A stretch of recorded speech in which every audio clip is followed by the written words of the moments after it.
Sa susunod na taon, target ng Bureau of Jail Management and Penology o BJMP na matapos ang may tuturing umunong pinakamodernong kulungan sa bansa. At ang piitang ito para raw sa mga personalidad na may malalaking kaso tulad ng mga akusado sa pork barrel scam.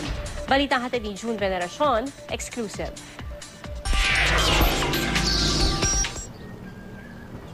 Hindi pa halata sa ngayon, pero ang ginagawang high-risk facility na ito ng Bureau of Jail Management and Penology o BJMP sa Camp Bagong Diwa, Taguig, magiging pinakamodernong kulungan daw sa bansa.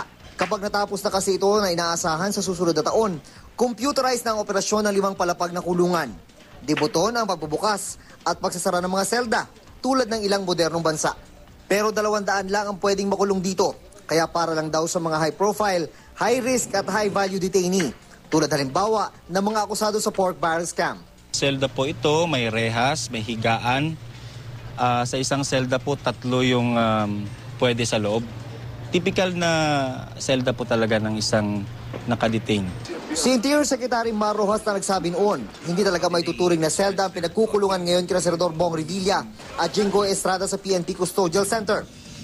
Inireklamo pa ang 2 senador ng ilang detainee dahil sa ingay lalo pag may bisita nang ipagdiwang ang wedding anniversary ni Estrada ng lagpas sa visiting hours. Sinibak na sa pwesto ang hepe ng Custodial Center na si Superintendent Mario Malana. Makakatulong din ang bagong pasilidad para mabawasan ng gastos sa pagbiyahe ng mga tulad ni Janet Lim Napoles na nakakulong sa Fort Santo Domingo sa Santa Rosa, Laguna.